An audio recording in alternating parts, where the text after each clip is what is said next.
Hello, lovely Liesel. Um, Hi, Anna. it's, I should say, good afternoon or good evening, in fact, where you live. The lovely Liesel, who I will be talking to today, she's located in UK. Myself, I'm on the west coast of Canada. I'm very, very happy to talk to Liesel Teversham today, introducing you to, on my platform as someone who is very special. The work she does is very special. And let me just read a little bit from her bio. So Liesel Teversham supports sensitive souls to build quiet confidence. Ah, I just need to pause here. It just feels so good. So good. She helps them to work through the blocks and fears that stop them and find and embrace their true authentic strengths. I love the authentic strengths. Two of her favorite tools, EFT, in other words, tapping, and Clifton Strength, provide a solid foundation for any introverts who want to make a difference in the world in their unique, quiet way. Yes, we can make a difference in a unique and quiet way. Welcome, welcome, Liesel. Thank you, Anna. Thank you so much. I'm so blessed to be here with you today. Thank you so much. You know, when reading through your bio, that reminded me of a conversation I had in our book club here in my town a couple of weeks ago, when we were talking about exactly that. Do we need to be loud and noisy and be out there in the marketplace a lot to make a difference? Or can we do it in a quiet way? So yeah, it's really a lovely, a lovely introduction. Liesel, you work with sensitive souls. I would love you to tell us a little bit about what that actually means to be sensitive, to be highly sensitive, and what qualities does a person with a sensitive constitution have? That's such a good question, Anna. And I think it has a little bit of a bad sort of name in certain circles. People think, oh, sensitive, those poor souls who are so sensitive. That's what it feels like to me sometimes when I think about it. So I just want to maybe name a few facts about it so people know really what we are talking about here. In the first place, I just want to name that every sensitive person is unique. So not every sensitive person will have the same qualities, right? That's one of my main messages in life is we are all unique. So there are some traits that we share, but every sensitive person has it in a unique way. And the sensitive name, really a name that I've come to love for it is called neurosensitivity, because that speaks to our nervous system. It's not that we're so sensitive. Right. We have a nervous system that is sensitive to signals from the environment, and the environment is internally and externally as well. So our nervous system can sense more intensely what happens on our inside as well as our outside. And internal signals are things like, am I hungry? Yes. External signals are, am I cold? The temperature, other people's moods. I'll talk more about that now. But just to let you know, like anything in life, there's a curve, right? There's a few people that are not like that. There's a few people that are in the middle, and then there's a few people on the extreme opposite side of it. So sensitivity is the same way. About 30% of people are not sensitive at all. They have very little, their nervous system is not sensitive to things in their environment. About 40% of people fall in the middle. They're kind of average sensitivity. And then 30% of people on the other side are what we call highly sensitive. So that's why we have the word HSP, highly sensitive people. 30% of people on earth have this quality. And so I think we need to start talking about it more because it's not just a small percentage. That's And right. what's more is researchers have found this trait and quality in more than 100 species of animals. So it's not just people who have this trait.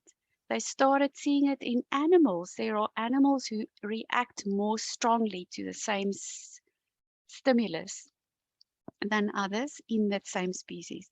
So it is merely that what is sensitivity is our nervous system picks up more signals and more intensely, and it affects us more than people who are on the less sensitive side of the scale.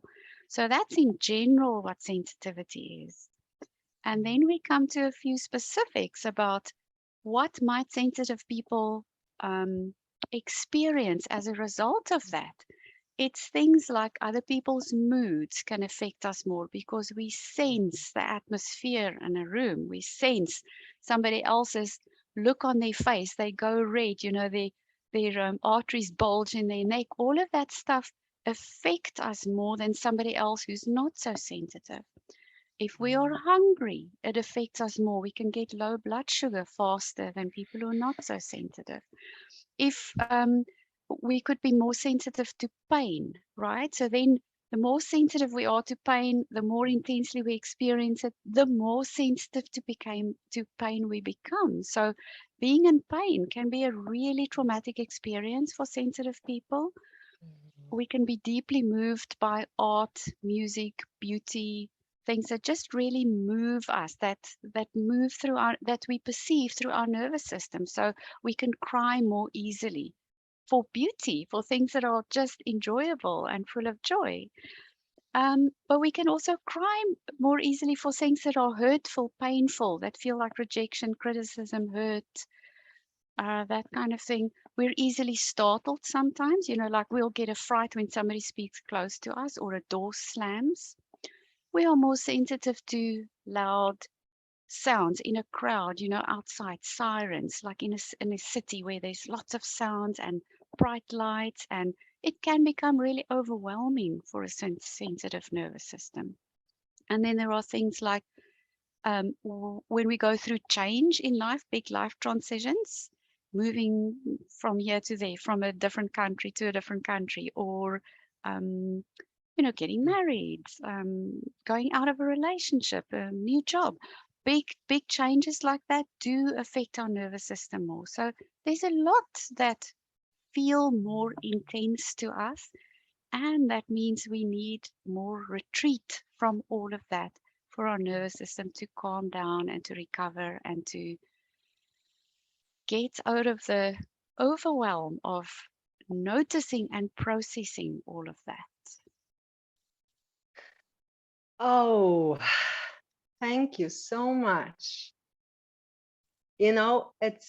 I'm still out by, what you said, you're so sensitive versus I'm having a sensitive nervous system. What a difference that is. Because Yeah. yes, I do hear a lot, oh, you're so sensitive. So I loved how you put that, and it's it's like words of difference, between them. Yeah. And it really, really resonated. Just, I guess also that's one of the reasons why I have invited you to my platform and to speak on my platform, because it all resonates, because I consider myself as, well, I had this suspicion, and I have this feeling that I am someone who's very sensitive, because whatever you mentioned here, I just was going through some experiences in my life with, yes, only recently I had a surgery. I wasn't allowed to eat a few hours ahead of the surgery, how that affected me. And yeah, people slamming the doors, noise, and so much other stimulus we are dealing with in daily lives. Yeah, thank you so much for that. I think it's very, feels like a relief to have that information, because, and that leads me to my second question. Everything starts with awareness, with also self-knowledge is so important if we want to be effective in lives. We better know what constitution we have, how our nervous system works, how we respond to things in life. I can imagine that there is people who may not know that they are highly sensitive, and given that our world doesn't really celebrate that, the bigger the better, the faster the better, the noisier the better. That's kind of the world, the surroundings we often live in now, especially when we live in urban areas, but not necessarily. I live in a mountain town, and it's a lot of is happening here too, which a lot of stimulus as well. So, people who may not know about that, they might feel like something is wrong with them. So I'm very curious about your own path towards understanding the degree of sensitivity you have, and was there like a gradual process in your journey, or did you have this aha moment? Oh, that's why. I'm curious about that path of yours. Thank you, Anna. It was more of a gradual journey for me. I can remember as a child, I felt different from other people, Mm, and I mhm, didn't know why. I was very shy. I was super, super shy and quiet as a child. mhm, And as a teenager, I kept feeling like I'm different from other people and I don't know why. I had music as a subject. I studied music, so the arts and music always moved me a lot. And I could cry, for commercials, for silly things that was on TV, for beautiful things. I had tears in my eyes, and I always felt like I had to hide it. What is wrong with me indeed? yes, Why yes. why do I cry so easily? It felt Mm, like it's something that I had to hide. mhm, Um, and then as I went through life, I just tried to do my best to sort of feel stronger or to be stronger and to suppress all of that emotion to look like I'm, a mm, strong person. And somewhere around 2008, I'd already started in my career as, working with people. Um, mm, I I did an energy healing course, and the lady there who was the teacher could see a person's energy. She could see the aura and, what your energy looks like and so on. And she said to me, "Ah, you're an empath." And I went, "Huh? What does that mean?" I had no idea of the meaning of the word. I'd never come across it before. And I went home and I started Googling. Google was a thing then, but there was so much less written about it. I think on the yes. entire internet, I Mhm, found maybe 2 or 3 articles about an empath. And I read this and I went, "Huh? Really? Yeah, that's true. I know what other people feel, but I didn't know that there was mhm, such a concept." So that was where it kind of started for me. Oh, there might be a word to describe what I experienced, but mm, it wasn't for a long time that I really went into it deeply. And I first started working with introverts, more Mhm. just introverts, because a friend of mine recommended I watch this TED talk by Susan Cain, about introversion. Mhm. She's a very big writer about introversion. I think Okay. she wrote the book Quiet, something about in a noisy world. I've forgotten the full title, but Quiet Mm. is the title of the book. Because I was Mhm. doing a book talk for my own book launch and I was petrified about it. And my friend said Mhm. to me, go and watch this TED talk. She's also an author and she had to do this book talk. So that's where my journey started. Like, oh, I really am an introvert. Yes. And then I started researching more about it and I worked with introverts first. And then I started noticing, but there's more to it than just introversion, just introversion. Yeah, yeah. There is this other part. There's introverts who are not so Mhm. sensitive. There's introverts who are very sensitive. And then I added to my body of work the strengths, Clifton strengths, where they Mhm. talk about very specific traits like empathy, connectedness is a specific strength in Clifton strengths. And the other one is individualization, where we tune in really carefully to each unique person. And so I started seeing there's a bit more to it than introversion. And gradually, books came across my path. People recommended books about being an HSP, an empath, and so on. And I started reading up more about it. So it was a gradual journey for me. And I just know when I first started identifying with, sensitive people, it's like, this is my home. Yes, now I've found my tribe. And Mm. these are the people who generally kind of find me in a natural way. I don't know how it happens, but these are the people that I do Mm. my best work with as well. So people who understand this world of being sensitive and Mhm.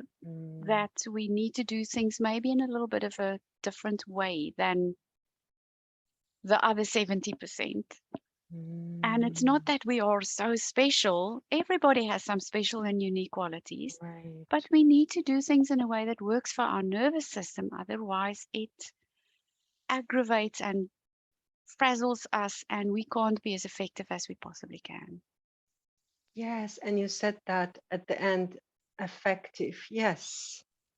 Mm, Um, what a beautiful journey from, you know, um, feeling something is wrong about me to, oh my gosh, I arrived at my, I arrived home. I'm at my place.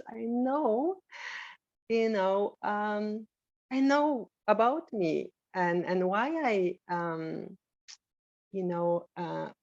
why do I interact in that way with the environment? That must have felt, I feel like this was a strong shift in your life, to mm, to find that this is beautiful, and it makes me really also like that, just appreciate it. mm, um Beautiful. I really can sense how people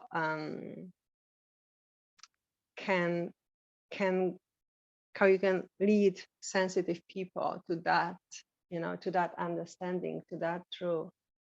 And mm, my other question I had about sensitive people, about empaths or introvert, is as you are working with them, do you find that there's a common thread of challenges they have, and what are they hoping, to get out of working with you? mm. That's a beautiful question. And when I consider sort of the clients that I see and the traits of sensitivity, there are some Mm, common threads, but not everybody comes with the same issue originally, right. right? Mm, The common threads I usually see is that, when I read my books about sensitivity, one of the things that stand out clearly about sensitive people is the people on a not so sensitive scale jump in very quickly with action. They like to explore and approach things. That's easy for them. Explore, approach, take action, go towards new things. Mhm. More sensitive nervous systems are the opposite way. They go, let me look first. Let me watch first a little bit. Let me observe before I know that it will be safe to Mm. approach. So they take a slower approach, not just jump in and act and, um, just dive in there with both feet. Yeah. It's more of a hang back, observe. What can I learn from this before I feel that I can go towards the problem? Now, of course, that brings us certain challenges in life. Mhm. And some of what I work with my clients are things like visibility challenges. Like I have a business, I want to be more visible, but it's scary for me Yes. because of, it feels like I need to observe this big wide world where if I jump in both Mhm. feet and approach it and, just dive in, I could be criticized, judged, Yes. rejected, humiliated, embarrassed. People will say horrible things. I'll be humiliated in public, a whole lot of things. There will be conflict, all those kind of things that are Mhm. hard for a Mhm. nervous system to process and to Yes. feel. Those kind of things show up a lot in the people that I work with. But Mm. also things like relationship challenges, because when we are hurt, criticized, rejected in relationships, that can hurt so, so much. So I work a lot with relationship challenges. There's Mhm. also aversion to risk that a lot of sensitive people have. So they overthink, they want to think things through very carefully and then not take action for a long time. So there's a lot of procrastination and, Mhm. just, oh, I'm not sure that I'm ready yet. So all of those kind of things can stop our progress. And that Mhm. doesn't feel so good. So people often come who want to make progress on something that they've been stalling for various different reasons. Even, writing a book, writing a blog article, making a video, all of those things that um, will put us in the spotlight or Yes. that increase the risk of us being seen and something happening that might not be so pleasant after that.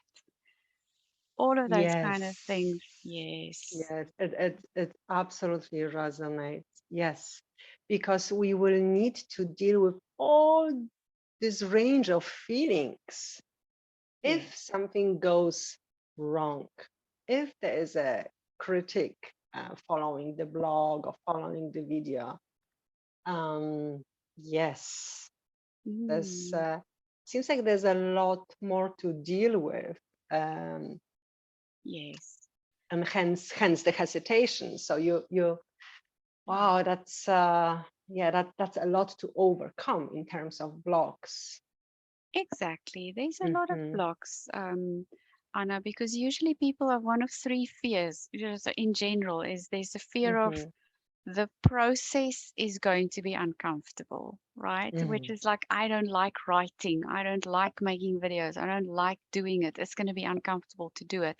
Then there's also the outcome is going to be uncomfortable. And it's usually Mm-hmm. the outcome is going to be uncomfortable. Whatever it is, that one is the one that stops people a lot, and especially sensitive people. It's like, okay, I'm going to do all this trouble and then this bad thing is going to happen.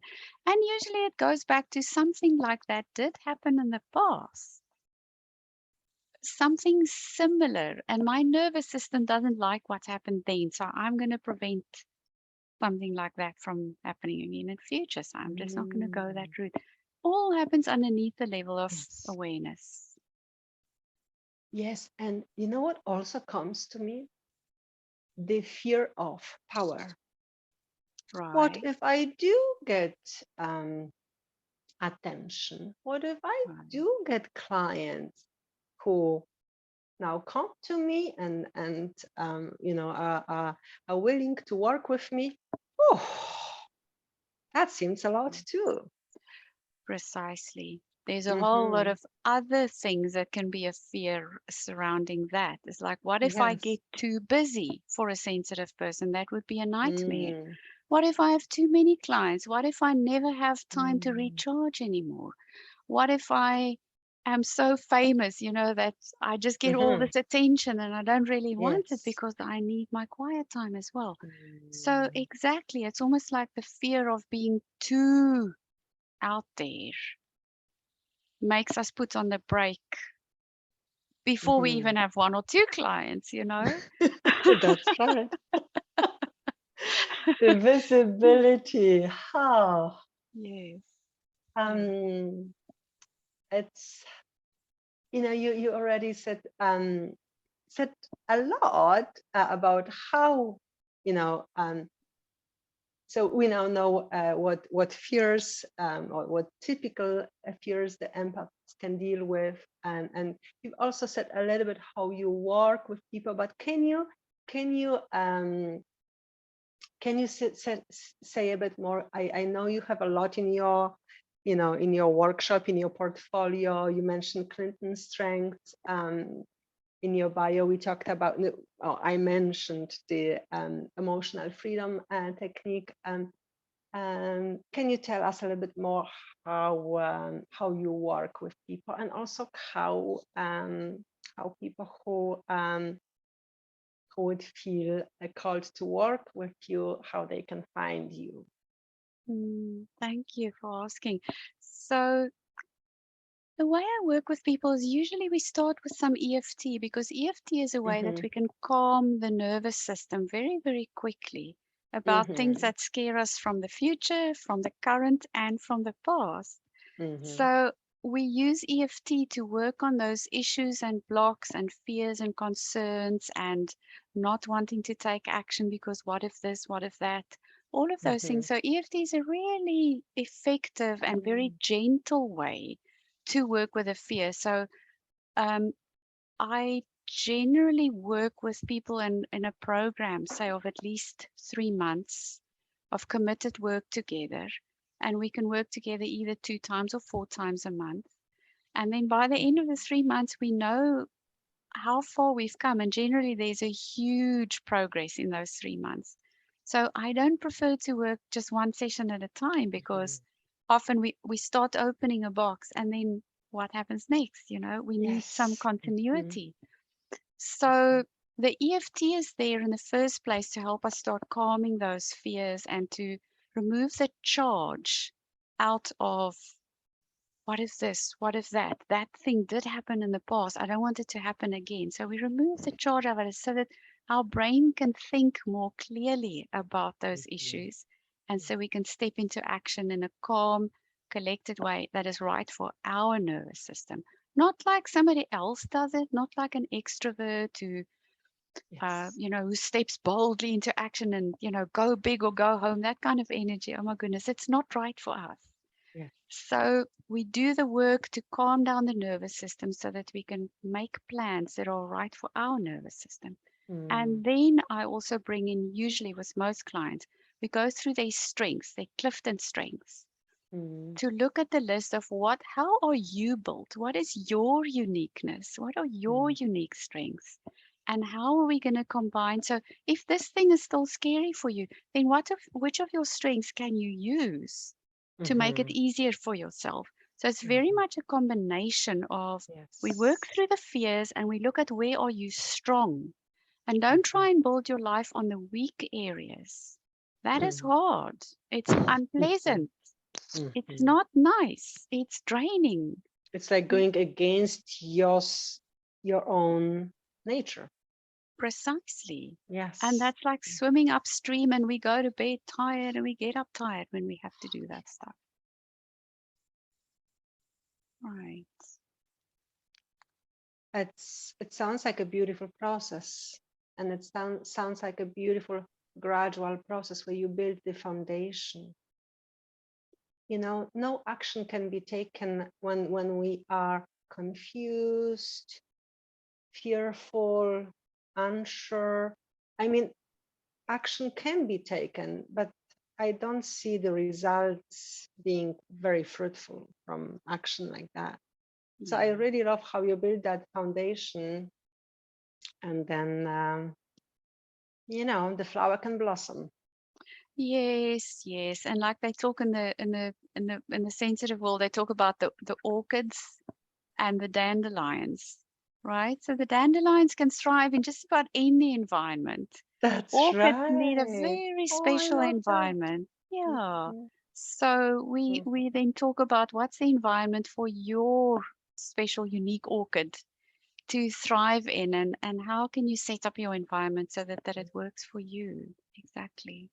And you asked about how people can get in touch. So my Yes. website is savvyselfgrowth.com, and there is a contact form on there that they can drop a note in, and I answer everything personally and within 24 hours to 48 hours, depends on if it's weekend or not.